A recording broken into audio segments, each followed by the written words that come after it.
Daryl, I am so glad to have you with me today. And I know you have an incredible story actually, and I just want to bring this up real quick. It's funny that not funny, but I mean it's great that you're on here right now because I was just talking to my personal trainer on Monday, and our conversation went into addiction, and it wasn't on drugs. It was just over the counter, like an energy drink, right? And so it became his addiction.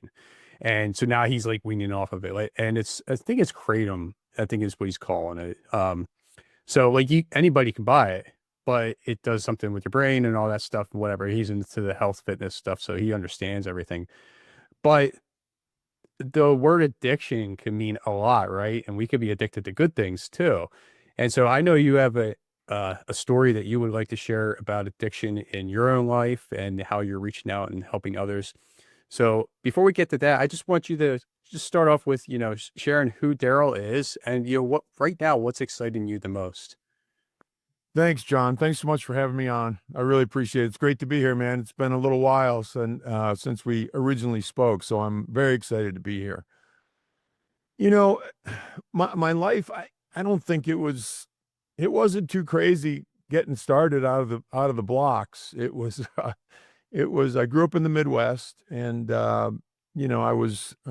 dad was a mechanic in Michigan, so I was born in Detroit, and everybody's dad, it seemed like, worked for one of the big three, GM, Ford, or Chrysler. And that was just how it happened where I come from. And my dad happened to work for GM and he was a mechanic. And my mom stayed home and took care of us kids. And I'm not joking when I say I believe that even though my dad worked his butt off and worked a whole ton of overtime, I think my mom had the much more difficult job, without a doubt.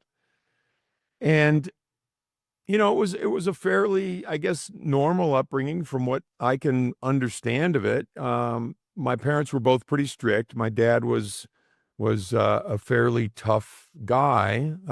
We were, a pretty disciplined household, and but that wasn't the worst thing in the world. I think it was helpful. Not that I paid as much attention to it then, except when I needed to, or I'd get in trouble. But as I look back, I'm glad I was given some of those disciplines and work ethic and all of those things that helped me to have some success in my life in a world that I was not privy to in my younger years, a business world, more of a white collar type world. So bringing those things that I learned into that was very helpful for me. But so I got involved in drinking and drugs when I was 13 years old. I started, I guess my first drink was 13 years old, and then it sort of escalated from there.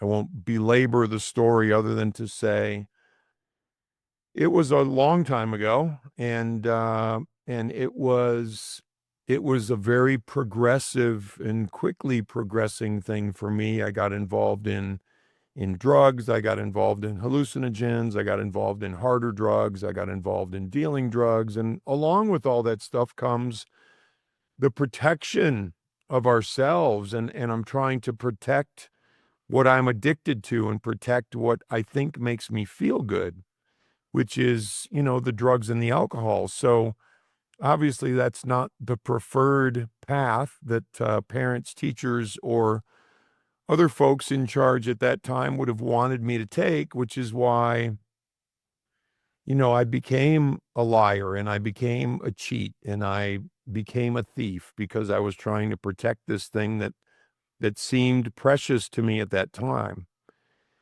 And it just progressed. And, from petty crimes to, just really silly situations where, we could have ended up in very bad shape. And I was progressively getting more and more deep into that life, to the point where the friends that were sort of normal drinker, partier, high school types fell off, and there were just a few of us that were doing this at a different level.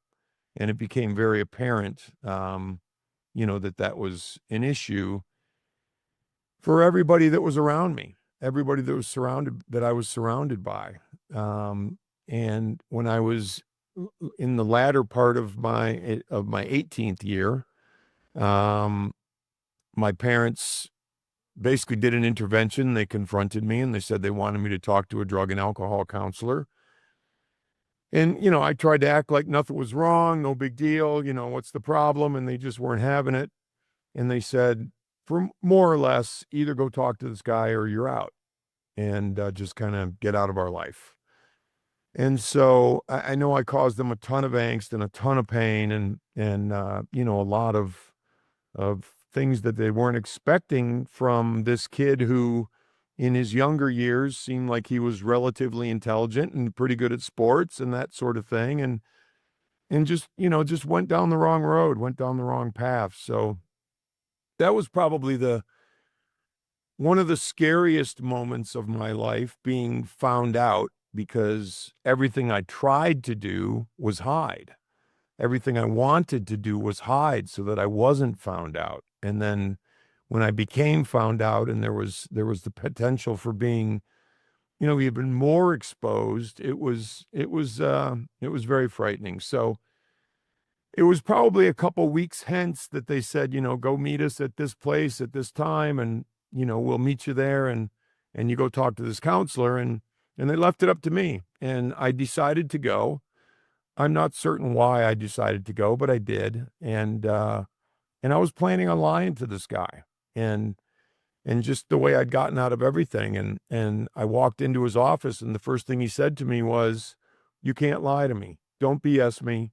I don't want to hear it. I'm going to know when you're lying. I'm going to call you out on it. Don't waste my time."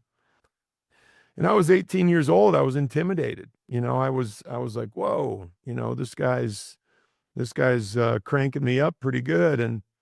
And so I told him, to the best of my ability at that time, which, degrees of honesty, I have no idea, but to the best of my ability at that time, I was honest with him about my life, about as much as I could conjure about myself, my drinking, my drugs, all that sort of thing. And at the end, I said, "What do you think, Doc?" And he said, "Well, I think we need to get you into an inpatient treatment program."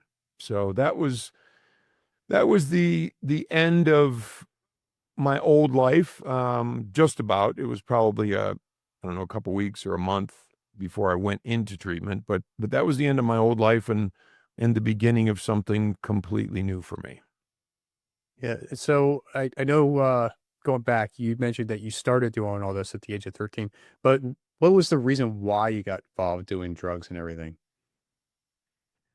It's I've noodled that question for the last 40 years. And I think it was, the expectations were high when I was a kid. It was get good grades, have good manners, do the right things, don't mess up, go to church, go with us to church, believe everything we tell you. If you do something wrong, there's religion tells you where you're going to go. All of those things, I think, were, for me, and I know a lot of people do just fine with those things, but for me, they seemed like I was constricted. I felt like I was sort of caged, like this is the box that I was put in, and I had to be in this box, and I couldn't get out of this box. And that was my way of getting out of the box, and then the ball just started rolling. That's the best I have in terms of, the whys. Yeah. So it sounds like you didn't feel like you were yourself in a way. You wanted to be, you know, like maybe like breaking the law in a sense, right? Trying to get away from everything, like, like you said, getting out of the norm of what everybody's telling you what to do. And you just wanted to do what you wanted to do. As in a lot of teenagers do want to just start being themselves and, do their own thing. Right. I was saying that because I have one teenager as of now. But yeah, so I mean, like, okay, so you went through all this, and so you started going to rehab and everything, so how long did it take for you to get out of that? And did you relapse or anything? What happened afterwards?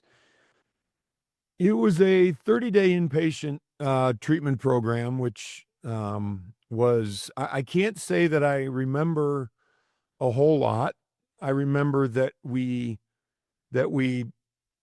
talked a lot about opening up and being honest and, all these things and just kind of laying it all on the table to the best of our ability, which I think was a great thing. And I was also introduced to the 12 steps, which a lot of people understand, a lot of people don't quite understand. 12 steps for me was just a path to living life. And, the first step is the only one that deals with getting rid of alcohol or drugs, and the rest of them deal with how to live, from the perspective of, maybe there's a power greater than myself that I can believe in, that nobody tells me what it is. I can discover it for myself, making amends, changing my behaviors, changing the way I interact with people, changing the way I am in this life, resolving to do as little harm to myself or anyone else as I can do, all those sorts of things. And then practicing principles in my life. So that was what the 12 steps are about. And that's what I really latched onto, and that was very helpful for me in treatment. Um, the other thing I got from treatment was hope. And it was hope that I could live a life where I was not encumbered by all of my fears and anxieties and insecurities, and the hope that I could look people in the eye, the hope that I could have reasonable conversations. My brain had kind of turned mushy throughout this process, and I was young, but it definitely happened that way. And so those are the things I got out of treatment: the 12 steps, and hope that I could have a better life. And I joined local 12-step group back where I was living, and so I made that a part of my daily routine, either once or twice daily. And I started to change, and I started to do the work, and I started to see some results, not necessarily outside of me, but inside of me. I felt better. I felt more confident. I started to feel like, wow, this life thing isn't that bad. Um, and no, I have not relapsed. And so since January 3rd of 1985, I've been on this path. That's great. Awesome. These 12 steps, is there one of them that you would say kind of stood out to you and helped you along the way? Yeah. I hate to say it, but it's number 11, which gets pretty far down the road of the 12 steps. But basically, number 11 is sought through prayer and meditation to improve our conscious contact with God as we understood Him, praying only for the knowledge of His will for us and the power to carry that out. Now, the best thing about that for me was because I wanted to learn how to meditate. I wanted to learn how to quiet my mind. I wanted to learn how to not have that turmoil internally and between my ears, and that emotionally feeling tied up and constricted and all these things. And so that was kind of the draw for me. Prayer was something that I was, when I was a kid, I was dragged to church, and it wasn't ever anything that resonated for me. So I had to rethink that and reevaluate that for my life. And today, if I say a prayer, the only prayer I say is thank you.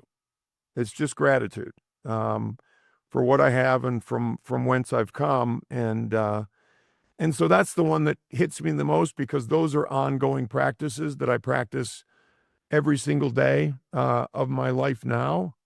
And they make a big difference on how my every single day goes. That's great. And so, yeah, so for me, through my journey, I learned to meditate. I did start going to church probably about 2 years ago or so. And, that, like, just like you shared, that was a whole new thing for me. Like, now my parents kind of took me to church every once in a while, but it wasn't like, hey, this is what we're doing. This is, what you had to believe in, all that stuff. Like, I didn't get that. Mm. So going through what I went through in the past 2 years or so was a whole new experience for me. And I also agree with the gratitude. I write down 3 things I'm grateful for every morning. And it's just, so I started off with is I am grateful, God, and then whatever. Or I'm sorry, I am so grateful for whatever reason. that word "so" just makes me, if I say it, I feel like it stands out even more emotion. I don't know. That's just something I found for myself. Um, so this is number 11. So I'm curious, what was number one? Because I would think number 11, that one you shared, would be like at the top in a sense, with how a lot of people are experiencing things in life right now. They kind of need to lean into some kind of faith or meditation. Number one of the steps is admitted we were powerless over alcohol and our lives had become unmanageable. So when you talked about your personal trainer and addiction, Mhm. it's interesting because you can replace that word alcohol with anything. You can replace that with uh, energy drinks, gambling, drugs, sex, social media, podcasting. You can replace it with anything that puts our lives in a position where they become unmanageable because we're tied to this addiction.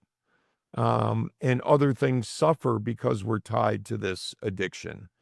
And I think that's something really crucial. I talk about that mostly in my second book, but about, we all have a wish list for our life, and why sometimes do we not get to that wish list? Why sometimes do we not achieve that wish list? And I think a lot of it has to do with the things we tie ourselves to that create unmanageability in our lives. Hmm. Yeah, and I can understand why that's number one now. So I'm glad you shared that. I'm also curious too. Like, I never heard of these 12 steps. Is this something that's still around? Like, there's groups and stuff you still can go to for this?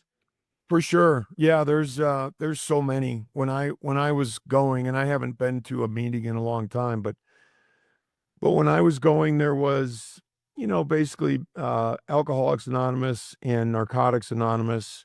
Um, and now they have Sex Anonymous, Gamblers Anonymous, Overeaters Anonymous, all kinds of, different things, to address different issues. And I think it's really cool.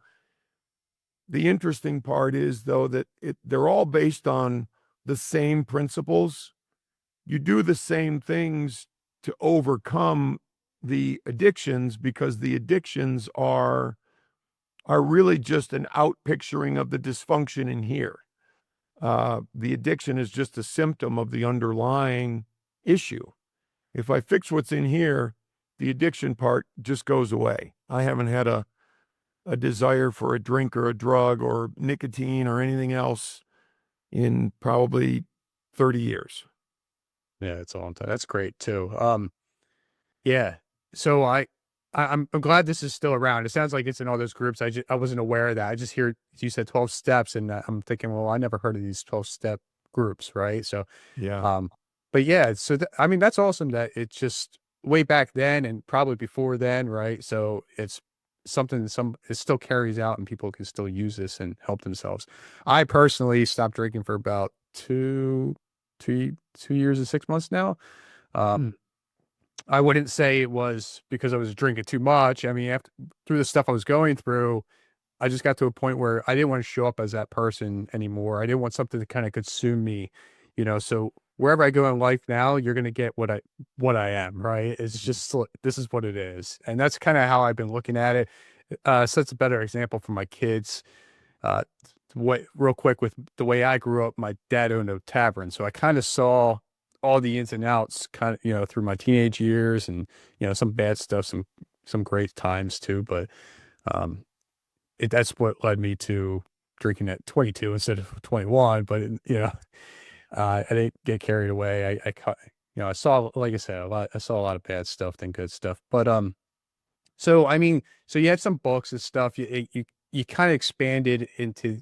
I mean, is that what you're focusing on now? Is like helping other people get out of addiction? What's your main focus? I am. Yeah.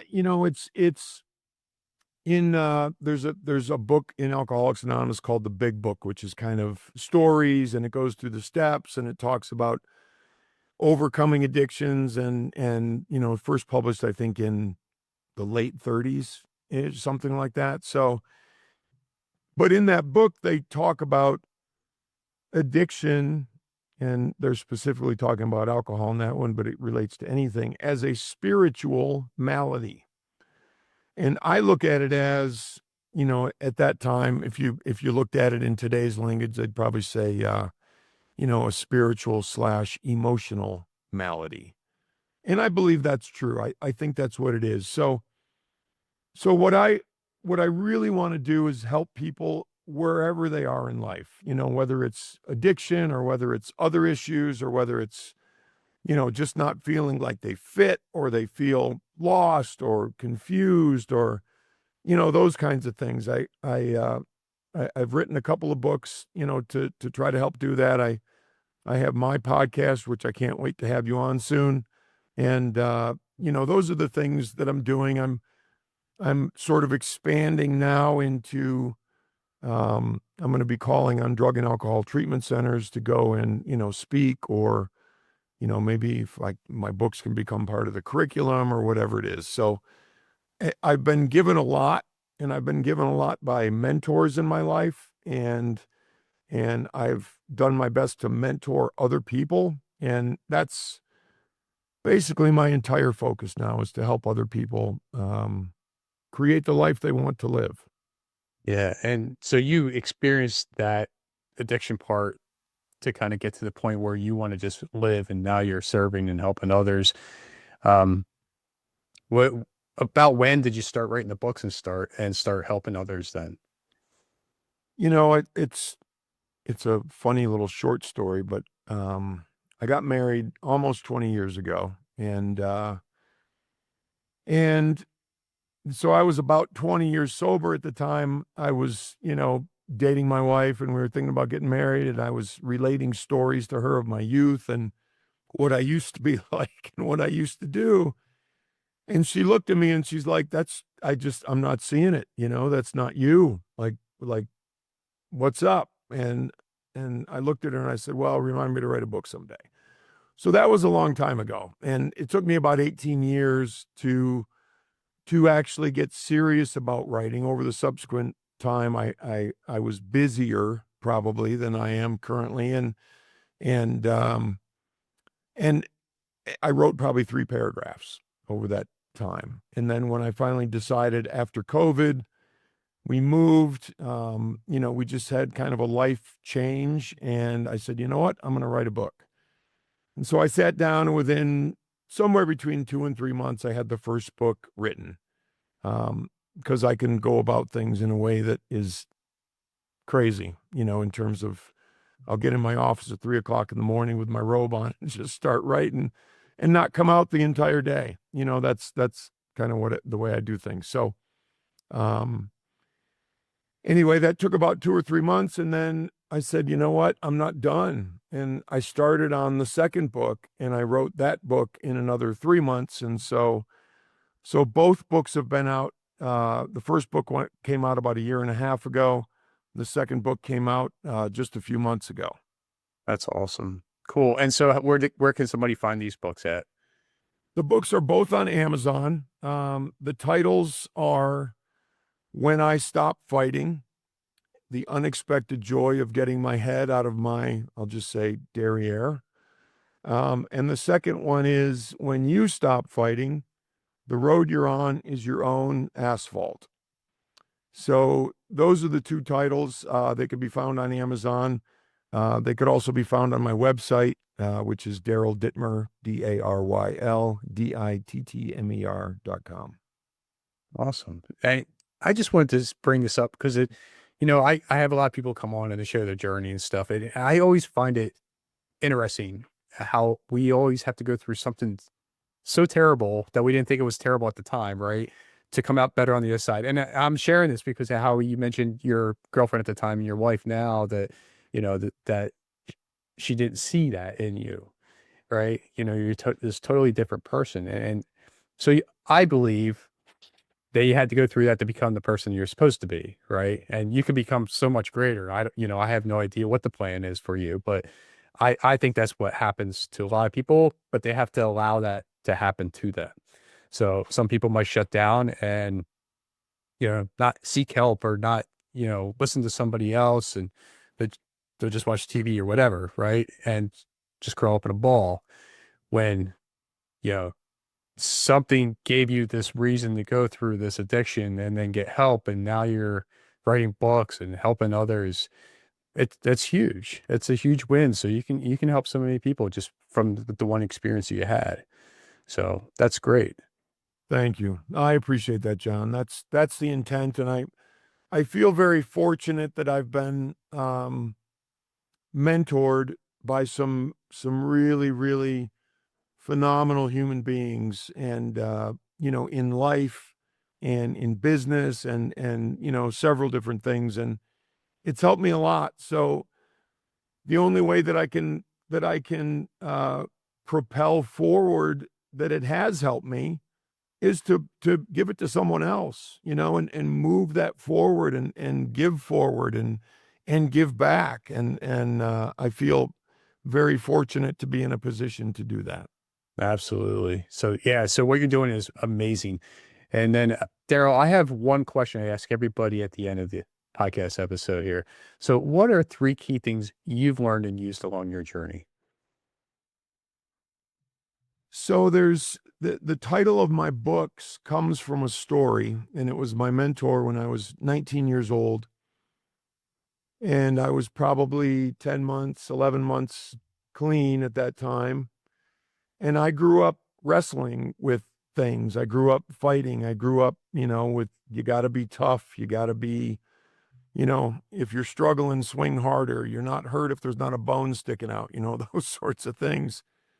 And that was how I grew up. So I'd be wrestling and fighting with everything. And my mentor said, Daryl, when you stop fighting, the fighting stops.